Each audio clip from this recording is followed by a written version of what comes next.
right. Welcome to a Monday night Deadline Detroit. We've got Marty Greenberg. I call him the Superfan. The man knows quite a bit about the game, and we often watch the game together. And he's a fountain of knowledge.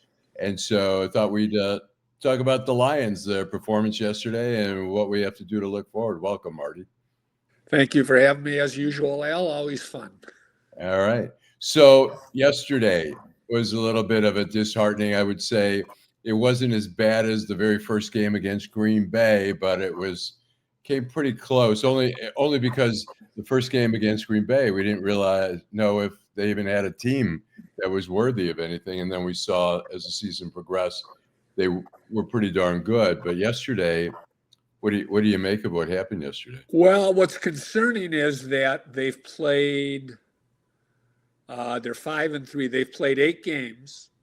They've had, they played Green Bay. Their offense was a disaster. They played the Bears. Their offense was magnificent, getting 52 points. And then last week they played, 2 weeks ago, they played the Chiefs. They had 17 points. Last week they played, or 2 weeks ago, before the bye, they had Tampa Bay. They scored 24 points. And this past week, they scored 24 points. A lot of people are starting to wonder, with the 2 new coordinators, if they made one good decision and one not so good decision. And what would that be? Well, Kelvin Shepard has done a magnificent job with his banged up defense. I mean, you look at yesterday, they did give out, you and I were speaking about it. They did give up 27 points, but Minnesota started 3 of their drives in Lions territory. Mm-hmm.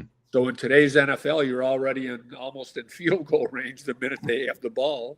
Right. And of course, with a young quarterback like that on a short field, there's less room for mistakes. You know, if you have to drive 80 yards, he's more prone to make a mistake. But anyway, so John Morton, the play calling, like even yesterday, they kept doing a lot of the same things. They couldn't run the ball, number one, which is really on the offensive coordinator, because he has a lot to do with offensive line assignments. And Minnesota just kept blitzing right up the A-hole, the A-gap, not the A-hole. It became an A-hole for the Lions. But the A-gap is either side of the center. And they couldn't stop it. And that really should be fairly easy to stop, putting in an extra running back, a fullback or whatever. You saw one play where Jamar Gibbs got run over by their middle linebacker. But long story short, their offense does not seem to have the imagination that they had the last couple of years under Ben Johnson. And coincidentally, the Bears put up 47 or 48 points yesterday. With some, as we saw, there's some trick plays there that we were used to, sort of the razzle-dazzle of an offense. Right. Do you think John Morton can make adjustments and step up his game? Or I mean, that's the key, especially in the pro game. Well, at any level, really. But in the pro game, if you can't make adjustments, they're going to just keep doing what they do as long as it's working. And that's what they did yesterday. They just kept coming straight up the middle, which is the quarterback's biggest nightmare. Any quarterback. I don't care how mobile they are. If there's interior pressure, the quarterback's in big trouble. And they did not give Jared Goff much time to throw. He seemed off. Everything just seemed off. The whole game. I mean, there were a lot of penalties. There were a lot of. Do you see them being able to make adjustments? I always feel like they do much better when they're underdogs. They were favored in this game, and they just don't do as well when they're favored, I think. Well, and especially you have to look at the opening game of the season. They looked very discombobulated, and now they're coming off a 2-week bye, or a 1-week bye, but it's been 2 weeks since they played. And the same thing, very flat, very disorganized, very uncharacteristically penalized a ton. They gave up more sacks against Goff than any time in his Lions career, 5. And Yeah, it was a very poor performance, very disheartening. It'll be fast. Listen, they play Washington next week, who lost their quarterback. Mm-hmm. They should win the game, but it's, I think, even more than that. Let's see what they do against really a fairly porous defense. If they can't do anything against the Commanders, then we really have problems. And what about, I mean, it's such a tough game when it comes to injuries. We got Christian Mahogany, who sounds like, I mean, By the way, it's a broken leg, which, as a matter of fact, is good news because they feel he can come back from that. And they feel like he might be back in December. Yes. Is that correct? Yep. But Aiden Hutchinson also had. Yeah, but nowhere near the severity. So it's just a more, maybe a fracture. Exactly. Okay. And so then we also have Taylor Decker, who looked like, he was just barely making it. Who knows what kind of painkillers they were giving that guy to continue. And then we got Penny Sewell, who's also. The good news is they had 4 of their 5 linemen came out of the game yesterday. The only one who stayed in the game was the center, Graham Glasgow. Sewell came out, but he didn't miss a play. He went to the locker room while the Lions were on defense. He came back, didn't miss a play. Taylor Decker, who's had a bad shoulder for several years now, he hurt his knee, but he came back in. And Mahogany, obviously, is gone. And Tate Ratledge, right? But he came back in too. And so what do you see with the line? Do they need just to get? I mean, the trade deadline is tomorrow. Is it absolute that they need somebody on the line there to bring them in? Or they didn't seem too concerned. One thing about offensive linemen, since I think 2002, at the trade deadline, there's only been, so we're talking 23 years. There's only been 3 starting offensive linemen traded. That's how valuable a commodity offensive linemen are. I think people don't realize that. I mean, they're sort of the unsung heroes. Can't win without them, though. Can't win. And so what do you see them going for on the trade? I mean, if they can't can they get a decent backup lineman? Or I mean, maybe. They're even talking about Kevin Zeitler, who played for them last year. He went to Tennessee as a free agent, but Tennessee's the worst team in football. Mm-hmm. Maybe they could do something, The other thing is the Lions have given up a lot of their draft choices. They really, other than their first and second rounders, which I'm sure they don't want to give up in the coming draft, they really don't have, unless you go down to a 6th or 7th rounder. And if that's what they're going to give up, they're not going to get any type of frontline player. And they were also talking about somebody to help Aiden Hutchinson. Do you see that as a possibility? Or? Well, first of all, Dan Campbell said today in his press conference, and he's very honest. He said, as far as he knows, nothing is going on. Doesn't mean that nothing's going to happen between now and 4 o'clock tomorrow. But he said, as far as what Brad Holmes told him, there's nothing certainly major brewing. But to answer your question, I guess one good fact about the Bears winning yesterday is that they beat the Bengals, kind of knocked them out of the playoff picture realistically. And they've been saying all along they are not going to trade their great edge rusher, Trey Hendrickson. So they might now, if they can get the best thing. I think they said they'd consider for a first-round draft choice. But the thing is, if you get him, you only have him as a rental. You have him for the next, 10 games? And then he's 9 games. A free agent, or he becomes a free agent. I don't think they have the kind of money that he would command. He would, they just paid Hutchinson $45 million a year. This guy would probably want $35 a year, $40 a year. You can't do that. And what do you make? We finally saw, I thought, an amazing play by JMO, but he's been kind of minimized in a lot of the games. Do you see them trying to figure out a bigger role for him, or what? I mean, again, it comes down to the offensive coordinator. Listen, I'm not knowledgeable enough to know what they're doing. You'd have to watch the tape, the film, to see that. But they really have thrown very few medium depth balls, crossing patterns over the middle. The thing is with the Lions, and as we were discussing earlier today, if you stop their run, it stops their play action game.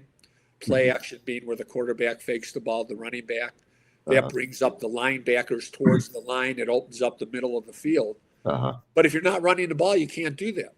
Right. So the linebackers can sit back, and it takes away the middle of the field, which is where St. Brown thrives. And, if you have a guy like J-Mo crossing the middle, it takes that away from him as well.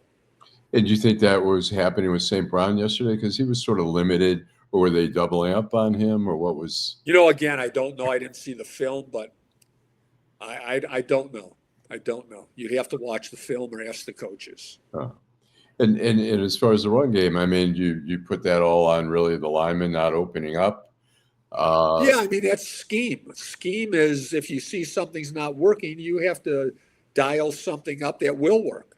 Mm-hmm. They kept throwing little screen passes. I understand Goff was under pressure and they wanted him to get rid of the ball, but they must have thrown 6 or 7 screen passes, or maybe not screen passes. They weren't screen passes. They were little passes out to the flat, off to the side of the line.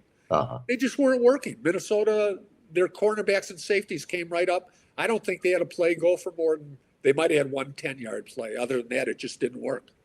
Do you think Minnesota was just better prepared? They watched more of the films and just had a game plan that was just really effective? I mean, they certainly had a good game plan. No, they don't watch more film than the Lions. I think in the NFL especially, where the talent is so equal for the most part, certain games mean more at different times of the year. Vikings had to have that game.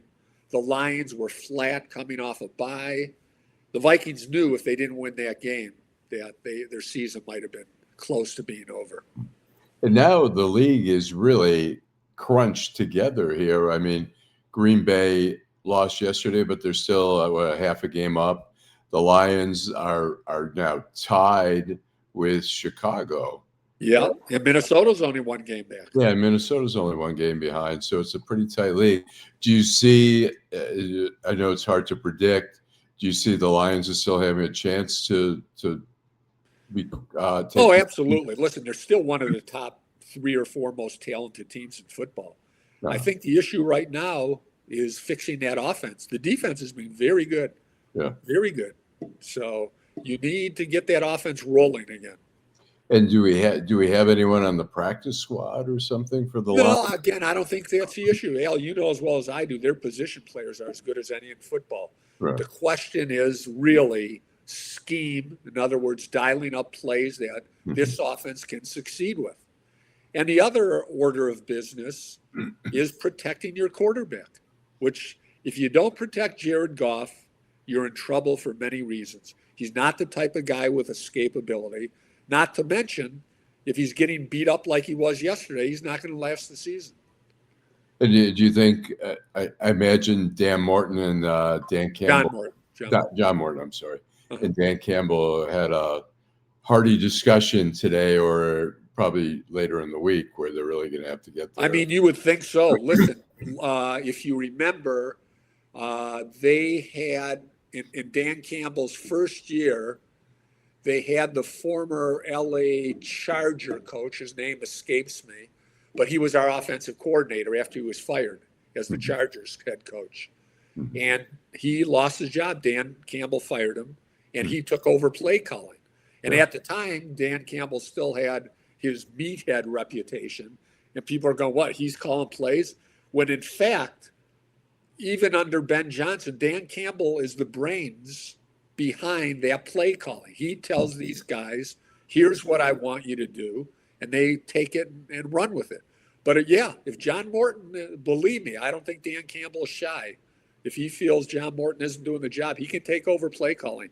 Do you see that as a possibility? Very real possibility, especially if this continues.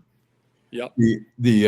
I think everyone loved the Ben Johnson era of trick plays and they did some amazing stuff. And they did a trick play where the quarterback in Chicago was in the end zone. He caught the ball. Yeah.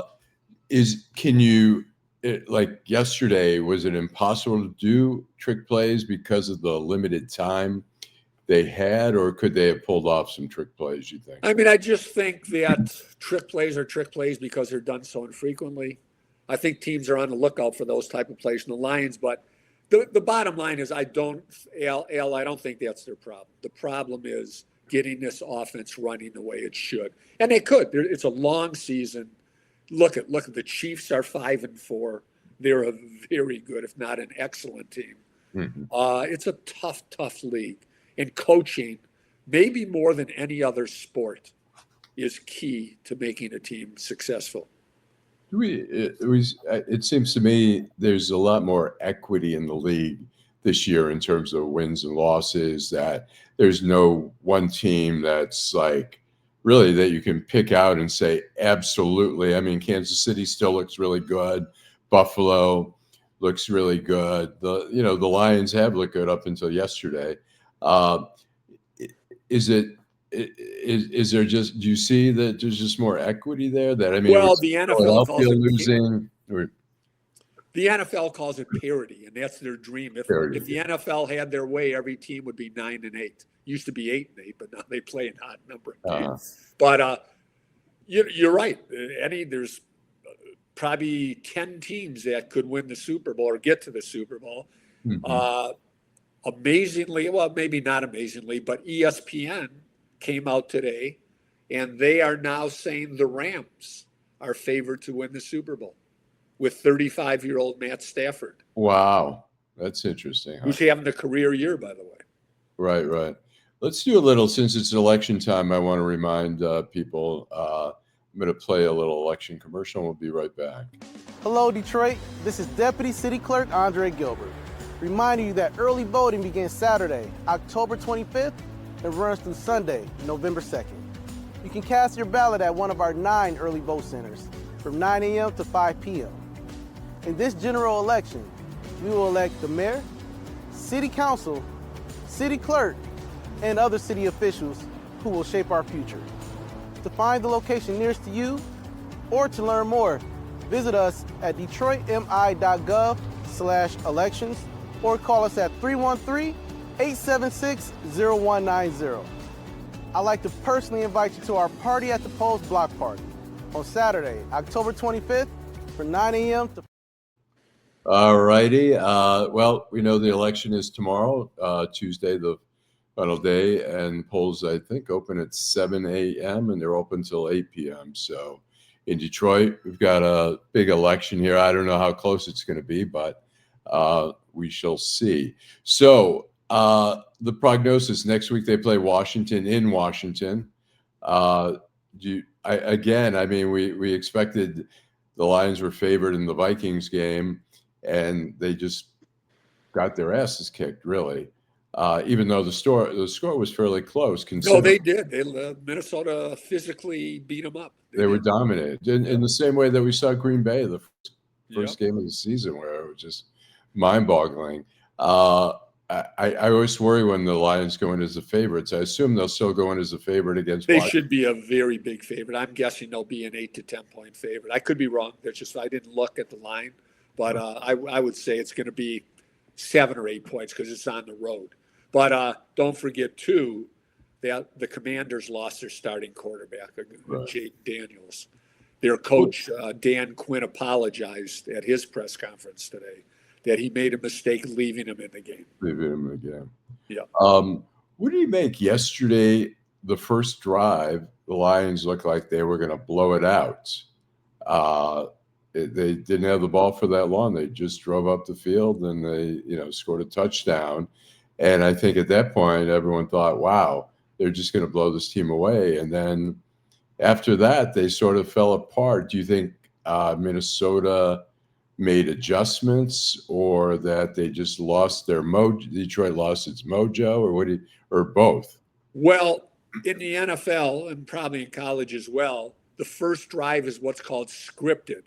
They practice the first 10 to 20 plays that they're going to run.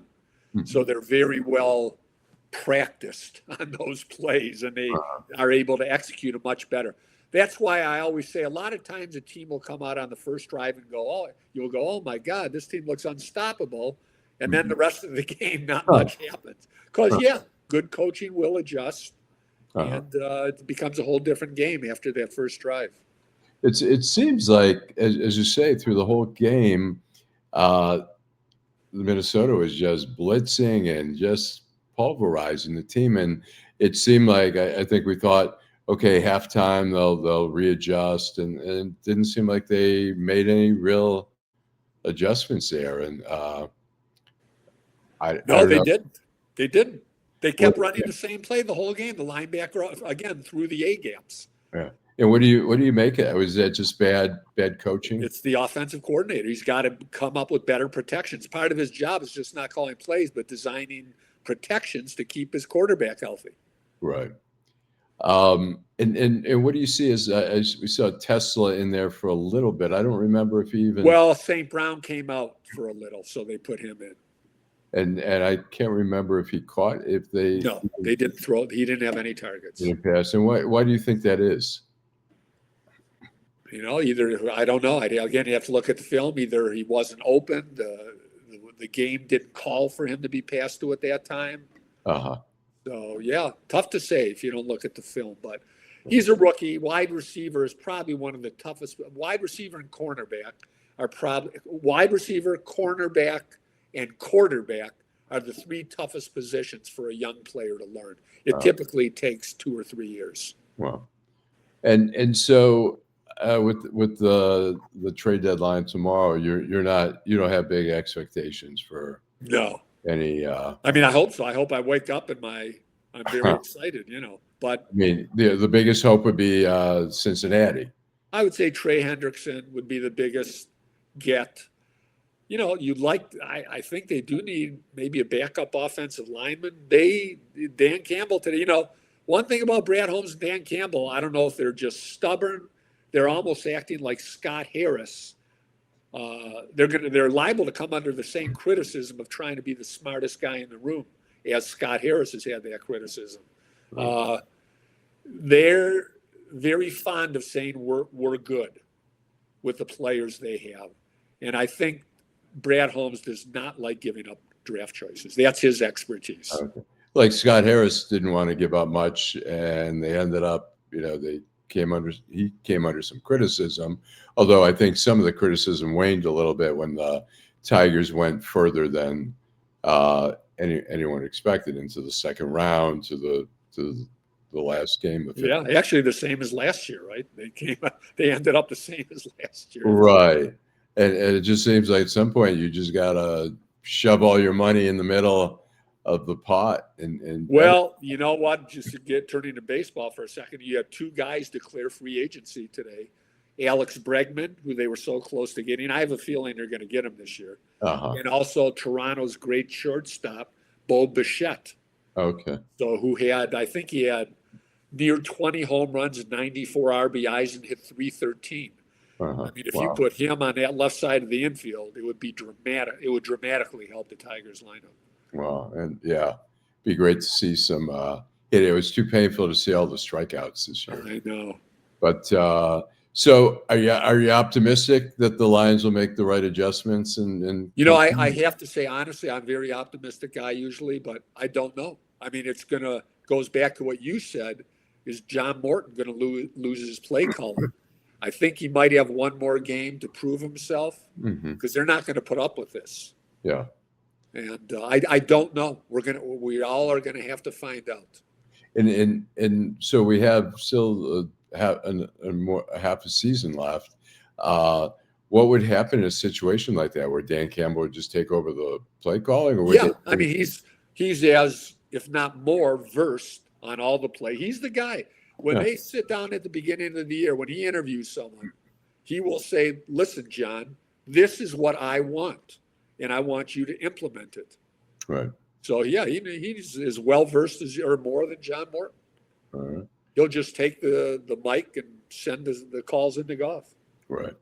Okay. Well, Marty, any final thoughts before we sign off here on a Monday night here in Detroit? No, got an interesting game tonight on Monday Night Football if you're able to get it. Of course, with ESPN and ABC on YouTube. Right. I don't know if I don't think I can get it. Right. Yeah. YouTube is, for people who don't know, us folks who have YouTube, there's a dispute between YouTube and Disney.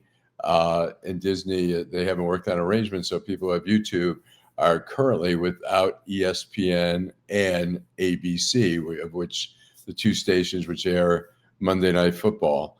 And there's other stuff, Jimmy Kimmel and the nightly news and all that kind of stuff. So we hope there's bigger worries in the world than whether we have ABC or not. But, I'm not sure about that, Al. So anyways, well, Marty, thanks so much for taking the time out. And I always love talking Lions with you because you know quite a bit. As hey, Marty Greenberg, the super fan. And so till next time, we'll be back again. We'll talk about it. And hopefully we'll be a little more optimistic about what lies ahead. So, all right, thanks.